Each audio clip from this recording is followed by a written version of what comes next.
नमस्कार, मी ईशा जगताप. हितगुजमध्ये आपलं खूप खूप स्वागत आहे.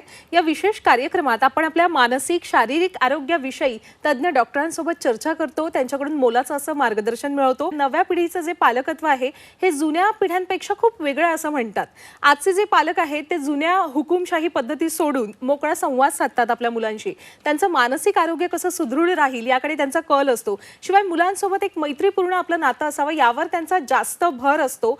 पण एवढं सगळं करून सुद्धा पालकांच्या मनात एक हुरहुर असते की आपण आपल्या पालकत्वात काही कमी तर नाही ना पडत आहोत, काही कमी नाही ना राहत आहे. तुमच्याही मनात जर ही शंका येत असेल तर आजचा हा कार्यक्रम तुमच्यासाठी अतिशय उपयुक्त मार्गदर्शन करणारा असा ठरणार आहे. कारण आज आपल्याला बालरोग तज्ञ डॉक्टर योगिता पाटील या मार्गदर्शन करणार आहेत आणि आजचा आपला विषयच आहे नव्या पिढीचं पालकत्व आणि त्यामध्ये येणारी आव्हानं. नमस्कार डॉक्टर, आपलं खूप खूप स्वागत आहे कार्यक्रमात. नमस्कार.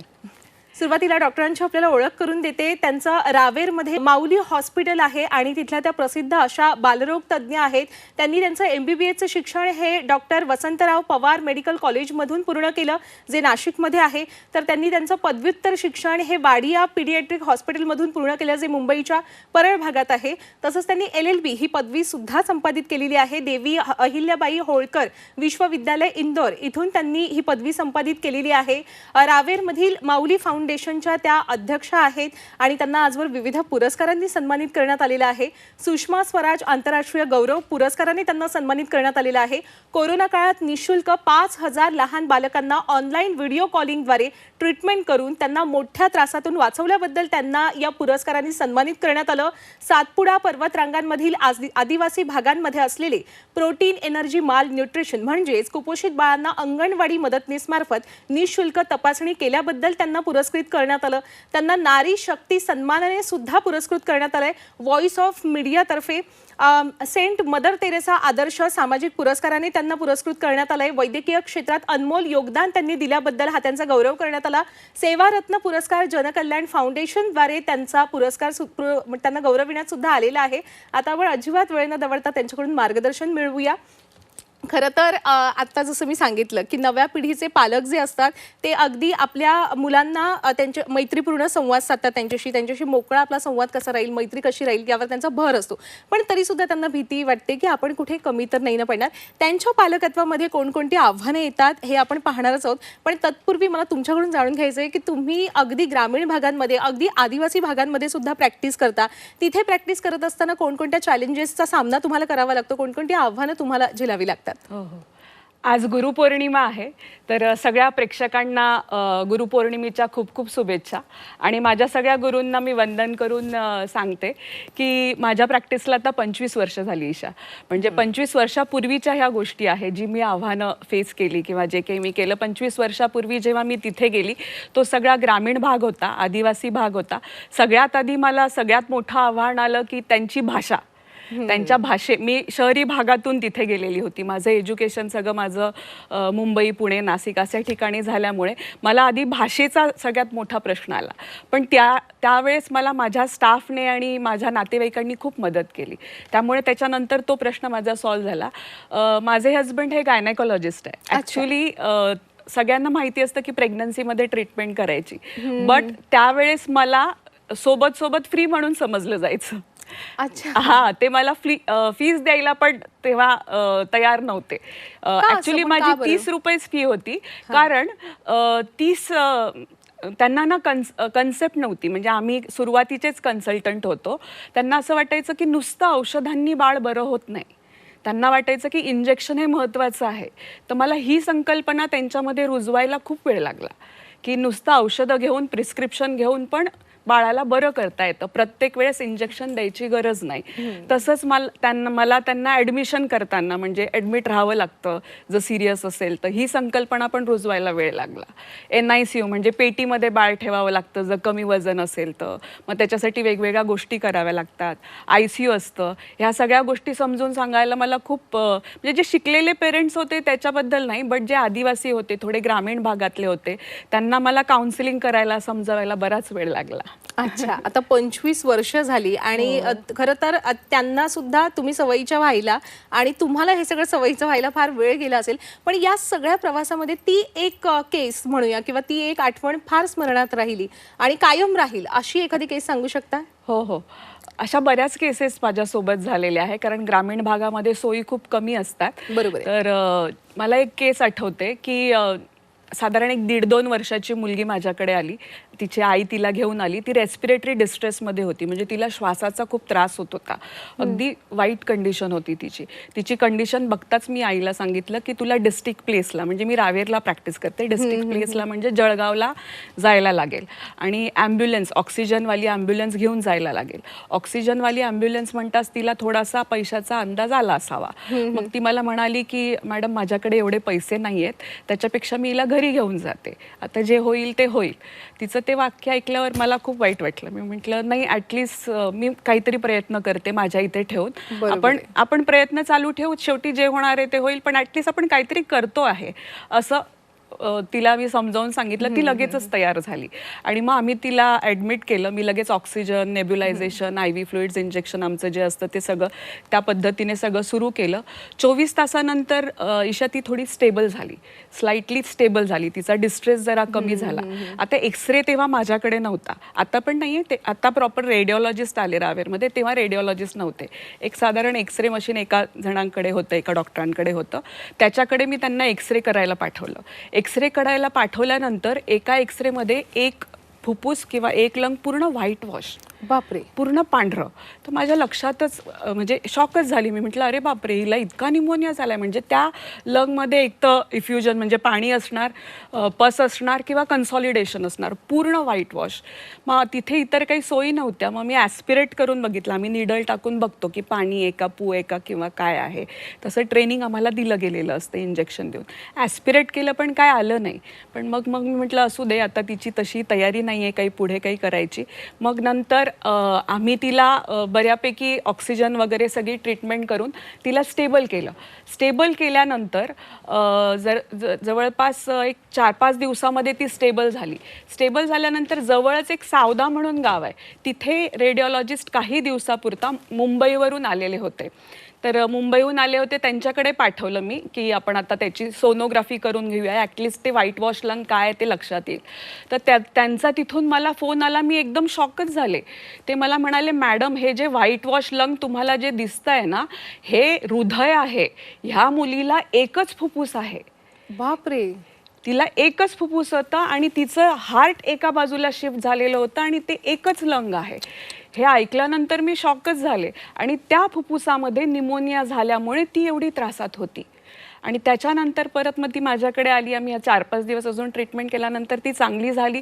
तिच्या आईवडिलांना ही सगळी कंडिशन आम्ही समजून सांगितली आणि मग ते घरी गेले. ती आधनंमधनं माझ्याकडे ट्रीटमेंटला येत असत. ट्रीटमेंट करून ती जात होती. रावेर हे तिचं माहेर होतं, जळगावच्या पुढे कुठेतरी तिचं सासर होतं, तिथून ती ट्रीटमेंटला येत होती. त्याच्यानंतर बरेच दिवस झाले मी विसरून पण गेली तिला, केस पण विसरून गेली. आपण रोजच्या कामामध्ये काही लक्षात नाही. आणि नंतर काही काळानंतर एक दिवस एक अचानक बाई आली आणि असं बाळ माझ्या टेबलवर ठेवलं OPDच्या इथे आणि म्हणे मॅडम बघा तर हिला 2 फुफ्फुसं आहेत की नाही, चेक करा बरं हिला व्यवस्थित आहे की नाही. म्हटलं अरे ही असं का म्हणते. म्हटलं का असं का. नाही तुम्ही आधी चेक करा म्हणे हिला फुफ्फुस आहे का. मग मी स्टेथो लावला, बघितलं आणि मग मी तिच्याकडे बघितलं. मग तिच्या लक्षात आलं की मी विसरली आहे, माझ्या लक्षात नाही आलंय. आणि मग ती म्हणाली मॅडम मी तीच आहे ना, की माझ्या बाळाला एकच फुफ्फुस होतं, मुलीला तीच आहे, हे माझं दुसरं बाळ आहे म्हणे, हिला चेक करा आणि बघा की हिला 2 फुफ्फुस आहेत की नाही. म्हटलं मग मला एकदम वाईट वाटलं, पाणी आलं डोळ्यात. म्हटलं नाही, हे व्यवस्थित आहे तुझे बाळ, तरी पण आपण एक्सरे करून घेऊ. म्हटलं का गं, तुझ्या त्या मुलीचं काय झालं, बरेच दिवस झाले तू आली नाही. ती म्हणे ही काय बाजूला आहे. बाजूला बघितलं ते एक 19-20 वर्षाची मुलगी उभी होती, अगदी छान व्यवस्थित उभी होती. नंतर तिने तिच्याच हातात बाळ दिलं. ती आठवण मी म्हणजे ते कधीच विसरणार नाही. त्या दिवशी मी त्यांचा फोटो काढून घेतला, अगदी छान आनंदाने फोटो काढला त्यांनी माझ्याबरोबर. आता हे सांगताना पण तुमचे डोळे पाण्याने भरले आहेत. म्हणजे खरंच खूप इमोशनल अशी ही आठवण आहे. आणि तुम्ही जे ते सांगितलं ना की बाळ आणून समोर ठेवलं आणि जिच्यात फक्त एकच फुफ्फुसावरती मुलगी जगते, ती सुद्धा सुदृढ आणि 19 वर्षाची ती झाली. एक डॉक्टर म्हणून अतिशय समाधानकारक असा तो अनुभव असेल. आणि जसं मी सुरुवातीला म्हणाले की आयुष्यभर स्मरणात राहणे तशीच ती आठवण आहे खरंच. आता आपण पालकत्वाकडे वळूया. अगदी सुरुवातीपासूनच सुरुवात करूया. जेव्हा नवजात बाळ जन्माला येतं तेव्हा त्याच्या ब्लड टेस्ट कराव्या लागतात का मॅडम? हो. खूप इम्पॉर्टंट ब्लड टेस्ट खूप साऱ्या असतात, पण कमी पैशामध्ये ज्या होणाऱ्या ब्लड टेस्ट आहेत त्या 2 खूप महत्त्वाच्या टेस्ट आहे. एक ब्लड ग्रुप आणि TSH. ह्या अगदी कमी पैशामध्ये होता. मला असं वाटतं प्रत्येक बाळाने जन्मानंतर ही करायला पाहिजे. ब्लड ग्रुप याच्यासाठी बट ऑब्व्हियस सगळ्यांना आपला ब्लड ग्रुप माहिती पाहिजे, आपल्या मुलाचा ब्लड ग्रुप माहिती पाहिजे. आणि ब्लड ग्रुप वेगळे वेगळे असतात जेव्हा आईचे आणि इतर. तर बऱ्याचदा निओनेटल जॉन्डिस होतं, म्हणजे लहान बाळांना जे कावीळ होतं त्याला निओनेटल जॉन्डिस म्हणतात. तर ते आपल्याला टाळता येतं जर लवकर आपल्याला कळलं तर.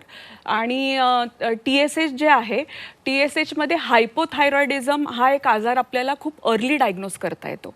हायपोथायरॉइडिझममध्ये असं असतं की जर तुमचे थायरॉइडच्या लेवल्स कमी असतील आणि हायपोथायरॉइडिझम झालं आणि जर उशिरा लक्षात आलं तर तोपर्यंत ब्रेन डॅमेज झालेलं असतं. त्याच्यामुळे जर लवकर लक्षात आलं आणि ट्रीट केलं, व्यवस्थित ट्रीटमेंट केली तर ते बाळ अगदी नॉर्मल होतं, व्यवस्थित होतं आणि एकदम चांगलं आयुष्य जगू शकतं. त्यामुळे हायपोथायरॉइडिझम हे ॲट बर्थच डायग्नोज झालेलं कधी पण चांगलं, ब्रेन डॅमेज होण्याच्या आधी. अच्छा, खरं तर जसा बाळाला नवीन जन्म मिळालेला असतो, पहिलाच त्याचा तो जन्म असतो, तसाच आईचा सुद्धा तो नवा जन्मच असतो. त्याच्यामुळे तिला माहित नसतं की आता करायचं काय आहे, पण तिला बाळाला जपायचं असतं अगदी मनसोक्त आणि खूप प्रचंड जीवाभावाने तिला त्या बाळाला कुशीत घ्यायचं असतं. पण अशा वेळेला तिच्याकडून चुकाही होऊ शकतात की जी काळजी तिने घ्यायला हवी ती घेतली जात नसेल, असंही होत असेल ना. त्यामुळे मार्गदर्शन करा मॅडम की नवजात बाळाची आईने नेमकी कशी काळजी घ्यावी. ज्या बाळ झालेलं असतं तेव्हा आई पण खूप सेन्सिटिव्ह असते आणि पेरेंट्स पण किंवा त्यांच्या बरोबरचे सगळे नातेवाईक पण खूप सेन्सिटिव्ह झालेले असतात. नुकतंच एक छोटासा जीव आपल्या फॅमिलीमध्ये ॲड झालेला असतो. तर सगळ्यात आधी सांगेल की बाकी इतर सगळी काळजी सगळ्यांना माहिती आहे. आता सगळ्यांना एवढं एक्सपोजर आहे, गुगल आहे, ChatGPT हे सगळं आहे. एक्सपोजर आहे की नाकाकानात तेल घालू नये, डोळ्यात काजळ घालू नये, 6 महिन्यापर्यंत फक्त आणि फक्त आईचं दूध द्यावं, असं ह्या सगळ्या नॉर्मल गोष्टी, 15 दिवस आंघोळ घालू नये, ह्या सगळ्या गोष्टी माहिती आहे. पण एक जी मेजर केअर आहे मी ते तुम्हाला सांगते की कांगारू केअर ज्याला आपण म्हणतो, की आता सध्या त्याला खूप महत्त्व दिलं जात आहे की स्किन टू स्किन टच बाळाचा आणि आईचा झाला पाहिजे. म्हणजे नॉर्मल डिलेवरी झाली असेल तर आई थोडी कम्फर्टेबल झाल्यावर लगेचच, आणि सीझर झालं असेल तर 24 किंवा 48 तासामध्ये स्किन टू स्किन टच जर बाळाचा आणि आईचा झाला तर त्याच्यामध्ये दोघांना खूप फायदे होतात. स्पेशली आईला जो महत्त्वाचा फायदा होतो तो म्हणजे लॅक्टेशनसाठी. त्याच्यासाठी लॅक्टेशनसाठी जे हॉर्मोन्स रिलीज होता मेंदूमधून ते रिलीज व्हायला खूप मदत होते. आणि प्रायमरी लॅक्टेशन झालं तर त्याच्याने बाळाला जे सुरुवातीचं दूध आहे ज्याच्यामध्ये इम्युनोग्लोबुलिन्स असतात आणि त्या इम्युनोग्लोबुलिनमुळे त्याची आयुष्यभराची ताकद त्याच्यामध्ये असते, ते बाळाला मिळायला मदत होते. बऱ्याचदा LACS झाल्यावर आई खूप पेनमध्ये असते, त्रासात असते, तिला बाळ थोडंसं जवळ घ्यायला प्रॉब्लेम येतो किंवा दुखत असतं वगैरे. पण मला असं वाटतं की जेव्हा जेव्हा ती कम्फर्टेबल असते तेव्हा तिने बाळाला जवळ घ्यावं आणि तिचा स्किन टू स्किन टच असला तर त्याच्यामध्ये आईला अजून एक फायदा असा आहे की म्हणजे डिलेव्हरीनंतर जे सायकोसिस होतं त्याला आपण पोस्ट नेटल सायकोसिस म्हणतो, तसं पोस्ट पार्टम सायकोसिस म्हणतो. तर पोस्ट पार्टम सायकोसिस होत नाही कारण तिला ती सिक्युरिटी मिळते, ते प्रेम मिळतं, मातृत्व तयार होतं, त्याच्यापासून दूर व्हायला तिला मदत होते. आणि बाळाला होणारे फायदे असे आहे की बाळाला सुद्धा आईची ओळख व्हायला मदत होते.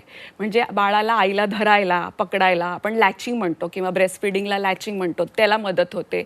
प्लस हायपोथर्मिया पासून बाळाचा बचाव होतो कारण आईची वॉर्मथ बाळाला मिळते, तर हायपोथर्मियापासून बचाव होतो. लॅक्टेशन चांगलं असल्यामुळे हायपोग्लायसिमिया म्हणजे बाळाची जी शुगर कमी होऊन जाते त्याच्यापासून बाळाला बचाव होतो. त्याच्यामुळे कांगारू केअर केल्याने, म्हणजे कांगारू कसं आपल्या बाळाला आपल्या पिशवीमध्ये सेफ ठेवतं त्याला, म्हणून ह्याला कांगारू केअर म्हटलेलं आहे. तर ह्या कांगारू केअरमुळे हे दोघं जण सेफ आणि व्यवस्थित राहून त्याची केअर घ्यायला त्यांना मदत होते. वा, खूप ऐकत राहावं असं वाटलं या काळजीविषयी. आणि जसं तुम्ही सांगितलं की ही जी अशी काळजी असते की ज्याच्यामुळे बाळाला अगदी आयुष्यभराची शक्ती मिळते. इम्युनोग्लोबुलिन, आता थोडं हो. आता थोडं पुढच्या बाळांकडे वळूया. आजकाल बाळांची जी खेळणी आहेत, पूर्वी काय असायचं, खुळखुळ असायचं किंवा इतर काही खेळणी असायची. आजकाल जे खेळणं असतं ते म्हणजे स्मार्टफोन. बरं, तो खेळण्यातला स्मार्टफोन नसतो, तो खराखुरा स्मार्टफोन असतो आणि आई बाबा दोघंही नोकरी करत असल्यामुळे ते बाळाकडे फोन देतात आणि त्याला खेळत ठेवतात. पण खरं तर फोन वापरण्याचे, सतत मोबाईल वापरण्याचे आपल्यावर सुद्धा दुष्परिणाम होतात. मग ते तर किती नाजूक जीव असतो, जे शालेय विद्यार्थी असतात त्यांच्यावर किती दुष्परिणाम होतात मोबाईलचे मॅडम? मोबाईल हा खरं तर कसा आहे, हा अविभाज्य घटक झालेला आहे आपल्या सगळ्याच वावरण्यामध्ये. तर खरं तर असं WHO म्हणजे वर्ल्ड हेल्थ ऑर्गनायझेशन आणि AAP म्हणजे अमेरिकन अकॅडमी ऑफ पेडियाट्रिक्सने तर टाईम लिमिट लिहून दिलेलं आहे एजनुसार, की एजनुसार तुम्ही किती वेळ मुलांना फोन द्यायला पाहिजे. त्यांनी तर सुरुवातीला सांगितलेलं आहे की 2 वर्षापर्यंत मुलांना बिलकुल फोन देऊ नये. पण माझं पर्सनल असं मत आहे की जोपर्यंत तुम्हाला फोन मुलांना अवॉइड करता येईल तोपर्यंत अवॉइड केला गेला पाहिजे. आपल्यालाच ना मुलांमध्ये आणि स्क्रीन टाईममध्ये आणि ह्याच्यामध्ये बाउंड्रीज आखून द्यायला पाहिजे, की आपणच स्वतः बाउंड्रीज आखून दिल्या की आपोआपच मुलांना ते तयार होतं की फोनपासून दूर कसं ठेवायचं. तर ह्याच्यामध्ये बाळांना जे दुष्परिणाम होतात, लहान मुलांना जे दुष्परिणाम होतात, हे खूप काळजी करण्यासारखे आहेत. म्हणजे पूर्वी हे सगळे स्मार्टफोन नव्हते, त्याच्यामुळे हे तेव्हा दिसले नाही. आता स्मार्टफोन इतके दिवस वापरल्यानंतर हे दुष्परिणाम आता खूप समोर येत आहे. म्हणजे मुलांना सायकोलॉजिकल प्रॉब्लेम्स खूप वाढलेले आहे. म्हणजे सायकोलॉजिकल बिहेवियर्समध्ये त्यांना प्रॉब्लेम्स आपल्याला दिसून येतात. तसंच लहान मुलांमध्ये कॉन्सन्ट्रेशन पॉवर म्हणजे फोकस करायला त्यांना होत नाही, कारण कंटिन्युअस कंटेंट बदलत राहतं. कंटेंट बदलत राहिल्यामुळे त्यांना फोकस होत नाही, त्यांच्या लक्षात येत नाही आणि त्याच्यामुळे कॉन्सन्ट्रेशन पॉवर कमी होऊन जाते. त्याच्यामुळे परत लहान मुलं चिडचिड करतात. त्यांना त्यांचं इमोशनल जी स्टेबिलिटी असते किंवा इमोशन जे असतात ते त्यांना व्यवस्थितरित्या हँडल करता येत नाही. ते सगळे बदलता याच्यामुळे त्यांना इन्व्हॉल्व होता येत नाही. तर त्याच्यामुळे त्यांना इमोशनल स्टेबिलिटी येते. असे अनेक सायकोलॉजिकल प्रॉब्लेम्स आजकाल लहान मुलांमध्ये आपल्याला फोनमुळे दिसून येतात. झोपेवरती लहान मुलांचा परिणाम झालेला आहे. म्हणजे झोप कमी होऊन जाते. कधी कधी रात्री दचकून उठतात, ओरडून उठतात. त्याच्यानंतर त्यांची झोप अस्वस्थ झाल्यामुळे इतर डेव्हलपमेंटवरती पण लहान मुलांचा प्रॉब्लेम आपल्याला दिसून येतो. अच्छा, याच्यात अतिशय महत्त्वाचा मुद्दा तुम्ही म्हणला की आजकाल पालक ना मुलांच्या इमोशनल स्टेबिलिटीवर जास्त भर देतात आणि मोबाईलमुळे हीच त्यांची स्टेबिलिटी थोडीशी विचलित होते. पण मग होतं असं की मुलांच्या हातातून मोबाईल घेतला की मूल रडतंय आणि ते मग पालकांकडून पाहवलं जात नाही आणि मग पालक स्वतःच देतात मोबाईल एक मायेपोटी. पण उपाय काय करावे मग की त्यांच्या हातातून मोबाईल कायमचा काढून घ्यावा असं? हे खूप महत्त्वाचं आहे. ॲक्च्युली ना जेव्हा आपण फोनची सवय लावायचं असतो ना, ती अशी एका दिवसामध्ये सगळ्या गोष्टी होत नसतात. तर हे सुरुवातीपासूनच आपण करतानाच आपण याच्यावरती लक्ष दिलं पाहिजे. हे फॅमिली डिसिजन असलं पाहिजे. म्हणजे जेव्हा आजकाल सगळेच पेरेंट्स वर्किंग पेरेंट्स आहेत, म्हणजे वडील आई वगैरे, पण जेव्हा आपण घरामध्ये येतो तेव्हा त्यांना आपण क्वालिटी टाईम कसा देऊ शकतो याच्यावरती भर दिला पाहिजे. आपणच स्वतः थोडा screen time, TV time, mobile time कमी केला पाहिजे आणि त्यांच्याबरोबर आपण वेळ घालवला पाहिजे. म्हणजे त्यांच्याबरोबर आपण खेळलं पाहिजे, पुस्तकं वाचली पाहिजेत किंवा इतर बऱ्याच गोष्टी आता अवेलेबल आहे. पझल्स गेम्स असतात, कलरिंग असतं, इतर छोटे छोटे खेळ असतात, ते आपण खेळले पाहिजे. म्हणजे मला लहानपणी आठवतं तेव्हा आपण आपल्याकडे फोन नव्हते. जेव्हा मी लहान होते तेव्हा फोन नव्हते. पण जेव्हा मी ट्रॅव्हल करायची, आपल्याला कधी बोर झालं की मी आईला म्हणायची मला बोर होतंय, तर मला आई नेहमी म्हणायची बाहेर बघ त्या पाट्या ज्या आहे ना त्या वाच. तर मला ती सवय आज पण आहे. बाहेर आपण जेव्हा बघतो तर पाट्या वाचतात आणि म्हणायची की याच्यामध्ये काही वेगळी पाटी दिसली तर सांग मला. आणि हे असे छोटे छोटे उपाय आहेत. हे छोटे छोटे उपाय आहेत. जसं मी समजा कधी पप्पांबरोबर पुढे बसलेली असेल, ते पप्पा म्हणायचे जे नंबर प्लेट्स आहेत ना गाडीच्या त्या बघ, त्याच्यामधली मजा काही तुला कळते का, प्लस मायनस करून बघ, डिवाइड करून बघ, याच्यामधनं तुला काही गंमत दिसते का ते सांग. अशा छोट्या छोट्या गोष्टी मला ज्या माझ्या लहानपणीच्या आठवता. आता अनेक गोष्टी आपण लहान मुलांबरोबर वेळ घालवण्यासाठी करू शकतो. ही जनरेशन आहे ना खूप स्मार्ट जनरेशन आहे आणि ह्यांच्यामध्ये खूप एनर्जी आहे, कारण ह्यांना एक्सपोजरच एवढं आहे ना. तर ह्या स्मार्ट जनरेशनला हँडल करायला आपल्याला अजून स्मार्ट होऊन 2 पावलं पुढे जाऊन त्यांना हँडल करायला लागेल. त्याच्यामुळे स्क्रीन टाईम आपणच कमी केला ना, ते अनुकरण म्हणजे आपल्याला कॉपी करतात. बरोबर तर त्याच्यामुळे आपणच कमी केलं आणि आपणच त्यांची गोडी वाढवली ह्या सगळ्या गोष्टींमध्ये ना, की ते बरोबर त्यांचं तुम्ही जर त्यांना सांगितलं ना की नाही तुला आता मोठा झालाय, तुला फक्त 15 मिनिटच मोबाईल खेळायला मिळेल, दे विल ॲग्री. कारण त्यांना लहानपणापासून बाकीचं माहिती आहे, एनर्जी त्यांची चॅनलाइज झालेली आहे, सगळ्या गोष्टी झालेल्या आहे, तर ते ऐकतात. बरोबर आहे. पण ऐकतात हे थोडंसं मला शंका वाटते याच्याविषयी. कारण आताची जी मुलं असतात त्यांना नकार ऐकायची सवयच नसते. कारण पालकांचं पण असं असतं की इतर पालक आहेत, मग त्यांच्यासोबत थोडीशी स्पर्धा आहे आणि हे जे स्पर्धेचं जग आहे त्यात आपल्याला टिकायचंय. मग शेजारच्या मुलाकडे हे खेळणं आहे, मग माझ्या मुलाकडे पण ते असायलाच पाहिजे. आणि मग मुलं मागतात तेव्हा खरं तर पालकच त्यांना नकार देत नाहीत आणि जेव्हा कधी नकार दिला तेव्हा मग जो काही भोकाट पसरतात मुलं तो मग आवरता नाकी नऊ येतो. मग नकार पचवण्याची सवय ही प्रत्येक व्यक्तीमध्ये असायलाच हवी. पण ती आत्ताच्या या बालकांमध्ये कशी रुजवायची मॅडम? खरं तर खरंच ह्या जनरेशनला थोडंसं नकार पचवायला खूप अवघड आहे. कारण यांना नाही ऐकायची सवय नाहीये, अगदी लहानपणापासूनच नाहीये. पण आपल्याला ही लहानपणापासूनच टाकावी लागणार आहे. कारण ह्याचे ना पुढे जाऊन वाईट परिणाम खूप होतात. यांना फेल्युअर किंवा रिजेक्शन किंवा इतर गोष्टी हँडल करायला मग सायकोलॉजिकल प्रॉब्लेम्स पुढे येतात. त्यामुळे लहानपणापासूनच आपण यांना सवय लावायला पाहिजे. कसं झालंय, आपल्याकडे आता टाईम कमी असल्यामुळे आपण त्याचं रिप्लेसमेंट वस्तू देऊन करतो. म्हणजे समजा एखाद्या मुलाला 2 पेन्सिल्सची गरज असेल तर आपण 10 आणून देतो आणि आपल्याला असं वाटतं की का नाही मी द्यायचे, माझ्याकडे पैसे आहेत, माझी रिस्पॉन्सिबिलिटी आहे, मी अफोर्ड करू शकतो आणि मी देऊ शकतो, तर मी का नाही द्यायचं, इट इज नेसेसरी, मी देऊ शकतो, मी देतो 10 पेन्सिल त्याला. मग तिथे त्याला गोष्टींचं व्हॅल्युएशन करायचं तो तिथे बंद होतं. मग त्याला वाटतं की हां ठीक आहे, मला 10 मिळत आहे, इट्स ओके, मी 1-2-4 हरवल्या तर चालतात. तर तिथे व्हॅल्युएशन आपल्याला शिकवलं गेलं पाहिजे. आणि सेम विथ नात्यांबरोबर. मग हे व्हॅल्युएशन तुम्ही इथे शिकवणार, तिथेच तुम्ही नात्यांचं व्हॅल्युएशन तुम्ही त्यांना शिकवू शकता. असं हळूहळू त्यांना शिकवलं गेलं पाहिजे. जी गोष्ट गरजेची आहे तीच उपलब्ध करून दिली गेली पाहिजे. आणि जी गोष्ट गरजेची नाही आहे, समजा एखादा गेम मागितला तर त्याला तुम्ही सांगितलं गेलं पाहिजे की ही गरजेची नाही आहे, त्याच्यामुळे ही तुला आता उपलब्ध करून दिलेली जाणार नाही आहे. त्याच्यामुळे हे हळूहळू जर आपण रुजवत गेले ना तर त्यांना कळतं ते. खरं तर अतिशय मोलाचं मार्गदर्शन करताय तुम्ही मॅडम. पण आपल्या या कार्यक्रमाला वेळेची मर्यादा असल्यामुळे आता या ठिकाणी आपल्याला थांबावं लागणार आहे. जाता जाता अगदी थोडक्यात आपल्या सर्व प्रेक्षकांना काय सल्ला द्याल आपण?